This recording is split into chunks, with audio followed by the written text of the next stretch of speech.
So I just got a message from my grandson. It was a FaceTime message.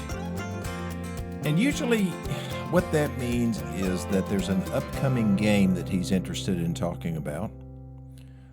Or it could be that it's snowing and he just wants to have someone to celebrate it with him. And that's me. So that was the case. He lives just south of Cincinnati in northern Kentucky.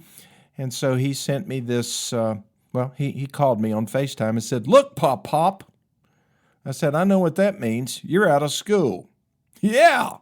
So it looks like we're going to dodge that bullet here in East Tennessee. I hope we do. I'm not ready for it. Are you ready for it? You ready for driving in deep snow and slick roads? It's going to come. I mean, it's inevitable. But are you ready? Is your car ready? Have you put snow tires on yet? You know, that must not be a big business anymore. It used to be big business. Do you know what changed that? There's one thing primarily that changed the fact that people don't use snow tires anymore, and it's front-wheel drive. That's what it was. You know, it took a while, though. I had a good customer of mine, older gentleman, bought a Chevy Citation from us. You remember that wonderful automobile? It was a four-door Chevy Citation, and he rolled into the service drive there one day, and I said, "Hey, Earl, how's it going?" He says, "Going real good. Need to get an oil change." And I just happened to look at his front tires, and they were just normal tires. I looked at his rear tires. They were snow tires. I said, "Hey, Earl." He said, "Yeah." I said, "I see you put snow tires on your car." "Yeah, got them back there." I said, "Earl, this is a front-wheel drive car. The rear wheels don't really do much." "Oh, I should have put them on the front." "Yes, that's right." You know, and really he didn't need them even then. Now, snow tires do make a little bit of a difference as far as grip is concerned, but now most people just go with all-season tires. And if they have a truck, they're probably going to put on-off-road tires. Not everybody. I have highway tires on my new F-150, and because I'm on the highway most of the time, and they do great. It's probably an all-season design, but I've got four-wheel drive, and that's going to take care of me in most circumstances unless I decide to go off-road, which I don't. But you know, this is the time of year that people who drive Jeeps, big old lifted trucks, four-wheel drive trucks, Broncos even, this is the time of year they look forward to. They're just praying for snow. They just want to show off. They want to show that they can go in the snow. But you know, that's never really been my concern. I've always been very courageous when it comes to driving in the snow.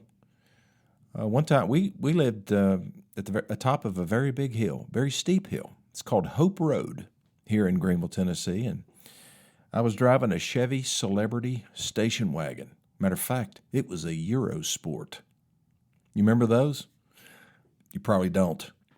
It was just kind of a sporty version of a Celebrity, and it was a wagon.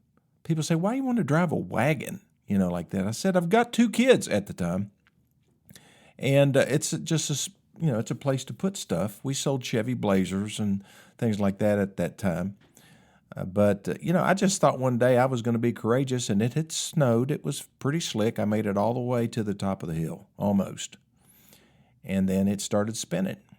And then it started going backwards.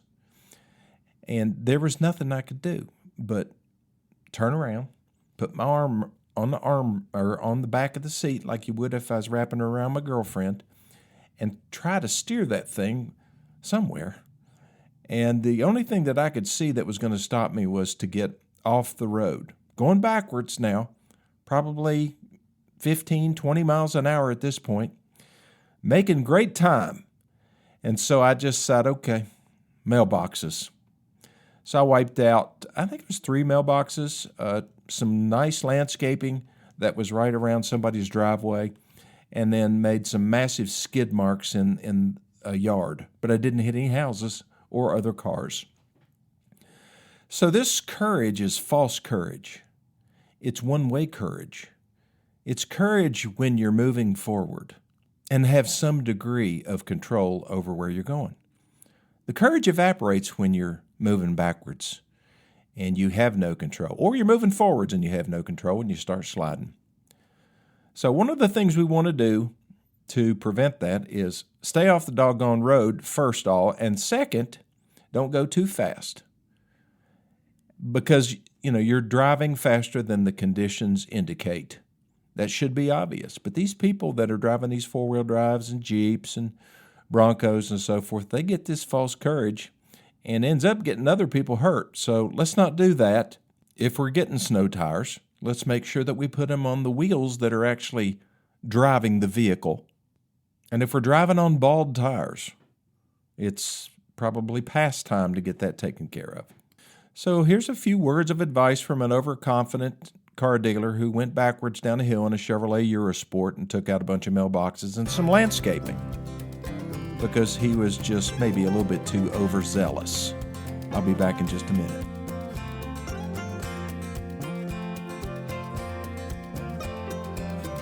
Okay, well, you're hearing a lot of positive news lately about, well, you may not have heard it, but if you're in touch with the media, there's been a lot of positive news about EV sales.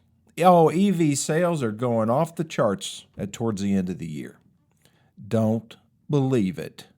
Because really the only reason EV sales have gone up is because dealers, they were stacking up on dealer lots, they weren't selling, and all of a sudden the manufacturer said, okay, we got to clear these off the lot. So they started incentivizing them with tremendous lease deals, gigantic rebates.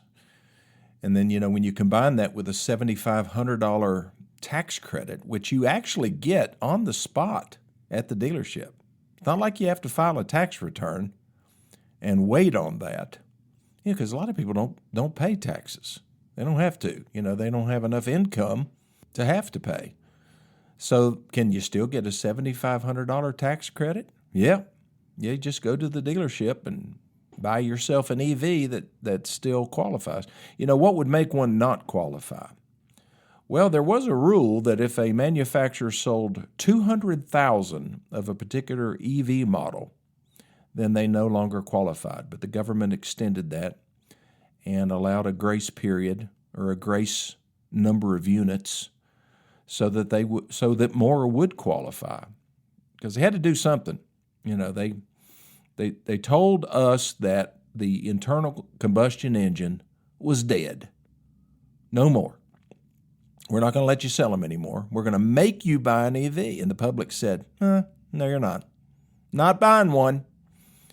And so at the end of the year, they started stacking up. And so the dealers the dealers were actually losing money on a lot of their EVs. We've sold 3 or 4 at tremendous losses just to get them off the lot. I was done looking at them. And so you take that plus the incentives that the manufacturer offered, then some people got some really good deals as long as they wanted an EV. And so what's the strategy this year? Well, I have got to sell some. In order to qualify as a Ford dealer, in order to qualify for some of the incentives that they offer on other vehicles, then I've got to sell so many EVs. And I'm just trying to figure out what to order.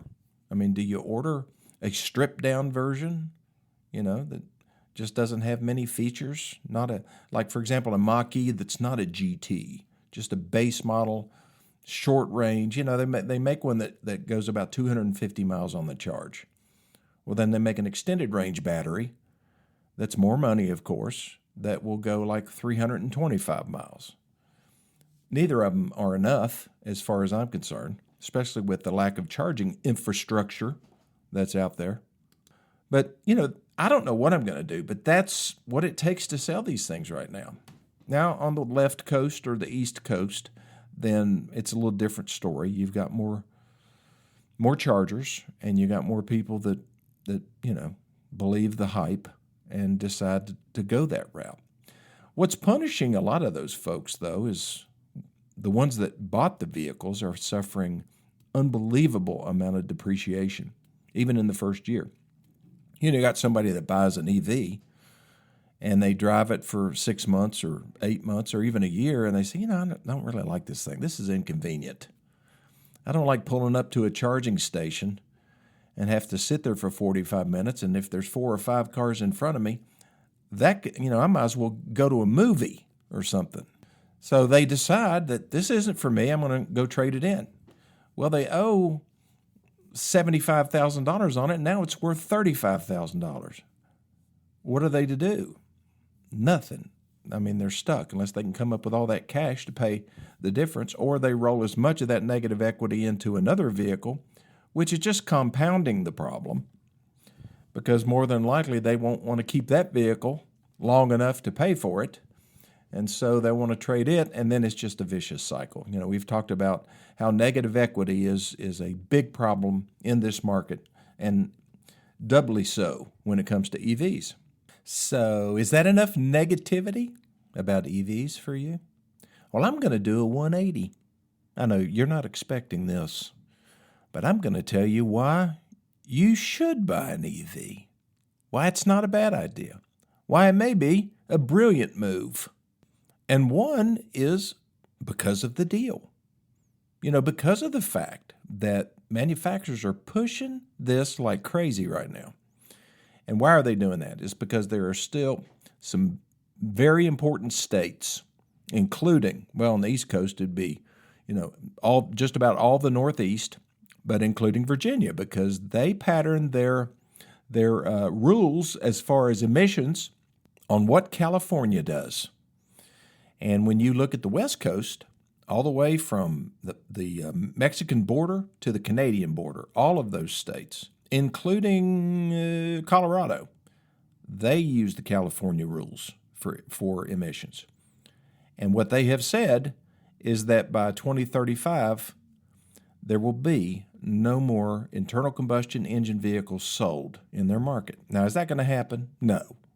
It can't happen. They're just not ready for it. But still, it's a pretty serious threat, wouldn't you say? If you were an automaker and the world's largest markets are dictating to you that you got to sell EVs or you're not going to sell anything, how are you going to respond to that? Because, you can't completely change strategy as an automaker and retool all of your plants, get all these things designed, and get them built in a matter of weeks or months or even years. It takes a while. They have to do long-range planning, and they have to be able to address the needs in these other markets. Plus, you have markets like China. I know, you don't care about China. I don't either. But the automakers do, because it's the world's largest market. Many years ago in China, there was a big boss. I don't know whether it was Mao. Probably was, since he was there for a long time. But Mao had quite a fondness for Buicks. I know it just seems weird, but they didn't make any really good cars in China. And so General Motors found out about this and started sending them Buicks. Don't ask me why it was Buicks. Why not Cadillacs or Oldsmobiles? Well, the Chinese fell in love with Buicks. It became a status symbol. And for many, many years, the number one selling vehicle in China was Buick. Chevrolet? No. Oldsmobile? No. Just Buicks. And so, Buick was dying on the vine here in the United States, but it was selling like hotcakes over there. Well, that has changed. And now they're not so in love with Buicks anymore. They're really falling in love with EVs, and the Chinese are building the lowest price, highest quality EVs in the world now. And they don't care about range, because apparently they don't go on vacations to Myrtle Beach or anything like Myrtle Beach in China. And another thing is they don't care about burning coal. They're not concerned like the environmentalists are in this country about coal-fired electric plants. So they just burn that coal and they burn natural gas and they have plenty of electricity. But they don't have plenty of oil wells. And so they have to import a great deal of their oil, and they get their oil from unreliable sources. Electricity is not unreliable for them, and so electric vehicles make a lot of sense for the Chinese people, and they're building them with cheaper batteries that have a shorter range. But that won't work here because of the mindset that we have in this country. We have to be able to go 400 to 500 miles before we fill up our tank with gas again. That's just the way it is. And, and we don't want to sit at the gas station very long. They don't care, apparently, in China. Like I say, range of 125 to 250 miles, that's fine with them. And the batteries that they're selling the most of, that's about the range for them. Well, the problem with that is that we can't compete. We can't build cars as cheaply as they can, and they are cleaning the floor with all of the big manufacturers, Volkswagen, Toyota, Nissan, Honda. It's one of the main reasons that Nissan and Honda and Mitsubishi are getting together, probably getting together, and forming a new company that'll have those three brands under the umbrella. It's so that they can figure out ways to compete with the Chinese, and in turn be able to survive what's coming, which will be an electric future. It's coming. I don't know when. I probably won't be around, but it is coming, and it will be a transition, a much slower transition than they originally forecasted. And with the new administration coming in, it's going to be slowed down even more. Drill, baby, drill, right? Okay, I'll take my last break. I'll be back here in just a minute.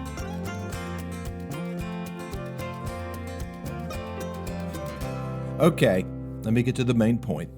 Why buy an EV? Why is it a good thing to do? Well, the first one I laid it out was price.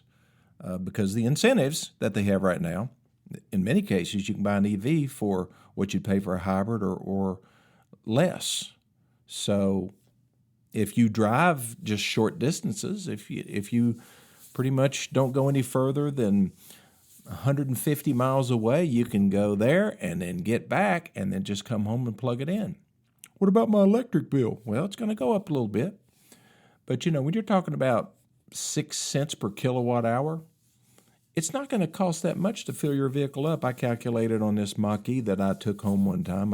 I was out of a charge, and all I had was a 110. And so I just looked up my electric bill. I wanted to see what I was paying for electricity. It was going to cost me a whopping $6.80 to fill up my EV tank. Well, that's pretty good. Now, what was the range of that vehicle? It's about 250 miles, maybe 280. It was a Mach-E GT. And that's fine for how we live, really, in East Tennessee. I mean, my wife and I will go to Knoxville occasionally. We'll go to Johnson City, and we're sticking within a 150-mile radius of Greenville most of the time. Now, if I go long distance, I'm not taking an EV. I'm not going to be held hostage to a faulty or non-existent charger. I'm going to be in a gasoline-powered vehicle or a hybrid that can get me where I want to go, and so that when I pull into a gas station, I know what to expect. But it makes perfectly sense. Let me tell you about driving an EV. Smoothest driving vehicle that you will ever drive. This F-150 Lightning. It's amazing. The power that it has, the smoothness, handles well. It's a very heavy vehicle, so it rides really well on the road. And it has about, I think it's 375-mile range. But the range is not really reliable, especially when it comes to cold weather. Oops, there's a downside again. Sorry. Let me stick on the positives. Drivability is wonderful. Maintenance.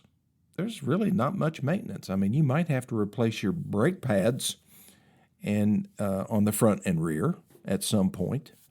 There is no coolant that you really have to worry about. There's coolant. There's plenty of that keeping those batteries cool. But there's no antifreeze.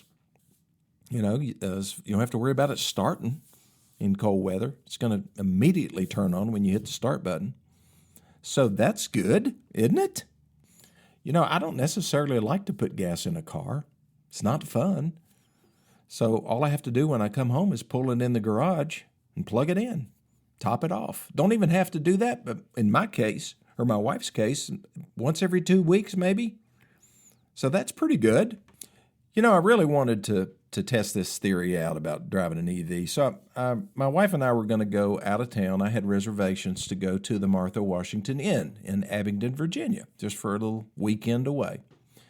So I said, guess what, honey? She said, what? We're going to drive an EV.